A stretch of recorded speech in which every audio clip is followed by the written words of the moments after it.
చలి తగ్గించుకోవడానికి కాశ్మీర్కి వచ్చాను, అంటే హనీమూన్కి వచ్చాను అనమాట. సారీ అండి, నా పెళ్లికి మిమ్మల్ని పిలవలేకపోయాను, హనీమూన్కి పిలవలేను. ఇంకొక 2 ఏళ్లు పోతే షష్ఠీ పూర్తికి పిలవండి. పంచు వేసేసారు.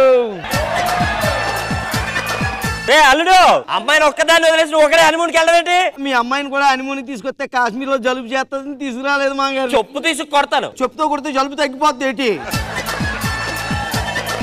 గురుగారు, ఇక్కడ 2 ఫేమస్ తెలుసా? ఏంటి? ఒకటి యాపిల్, ఇంకో యాపిల్. ఎలాంటి పంచులు వేయొద్దు ఇక్కడ. తర్వాత వేద్దాం అనుకుని ఇప్పుడు నువ్వు వేయచ్చు. ఏమనుకున్నాం కానీ బయట ఉండాలంటే కష్టమండి బాబు. అవును, అంతే కదా, మీరు ఇక్కడ నుంచి వెళ్ళట్లేదు. బయట దేశం యూత్ అందరు ఏదో కనిపెడుతున్నారు, మీరు ఏం కనిపెట్టారు అసలు? ఇప్పుడు నువ్వు యాపిల్ చెట్టు కింద ఉన్నావు, యాపిల్ పడింది, ఏం చేస్తావు? తినేస్తాను. కానీ న్యూటన్ తినడు. ఎందుకు? షుగరా కాదురా. రాఖీ పండగ, నాకు ఇక్కడ ఒక మంచి రక్ష కావాలి. మీకు రక్ష కావాలి కానీ మాకు శిక్ష కాకూడదు. చంపుతా. ఆసియాని పక్కన పెట్టుకొని నీకు కట్టుకోవడానికి ఏంట్రా? గుండెలో 4 గదులు ఉంటాయి మేడం, గదిలో అది ఉంటుంది, మిగతా గదులు. ఏమండి, ఒక్క నిమిషం ఉండండి. హే సిరి, వీడియో సాంగ్. ఏం వీడియోసే? ఈ ఫోన్ సరిగ్గా పనిచేయట్లేదండి, నాకు కొత్త ఫోన్ ఇప్పించండి. ఎక్కడికయ్యా? కొత్త ఫోన్ కొనుక్కుందాని వెళ్తున్నానండి. ఇది సింగిల్ ఓనర్, ఇప్పటి వరకు నలగలే. మీది వాడారా? అవును. అయితే ఖచ్చితంగా నలగకపోయి ఉంటుంది. ఏంటి? ఇది కింది స్థాయి వాళ్ళకి అర్థం కాదు, మినిమం డిగ్రీ ఉండాలి. ఐఏఎస్ ఐపీఎస్ పెద్ద పై స్థాయి వాళ్ళకి అర్థం అవుతుంది, కింది స్థాయి వాళ్ళకి అస్సలు అర్థం కాదు. ఫోన్ అమ్మారా?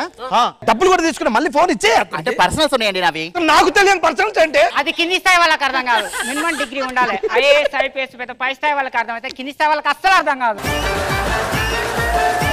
నువ్వు ఎవరినైనా చూసి జాలి పడ్డావన్నా? లేదురా. నువ్వు? నేను పడ్డానన్నా. ఎవరిని? నిన్నే. ఒకప్పుడు యాంకర్ గా సూటు బూట్ వేసుకొని షూస్ వేసుకొని, అయ్యో మాతో పెట్టుకోకుండా చెమ్ములతో వచ్చాము. సరిపోతాయా? దేనికి? మొహానికి. ముఖానికి కావరా అవి? నువ్వు గ్రేట్ అన్నా. ఇక్కడ కూడా నాకు ప్లేస్ ఇచ్చావు, చూసావా? పక్కవా.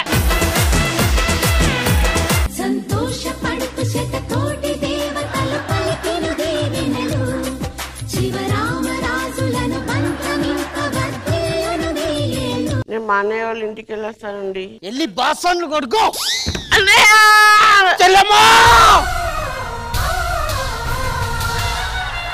యాడికి ఇట్లా పోతాను? అన్నయ్య, మర్చినవా కథం? అది ఇప్పుడే కాదురా, టైం ఉందిరా, పోరా. ఎవరు దొరుకుతాడే కేసుడు?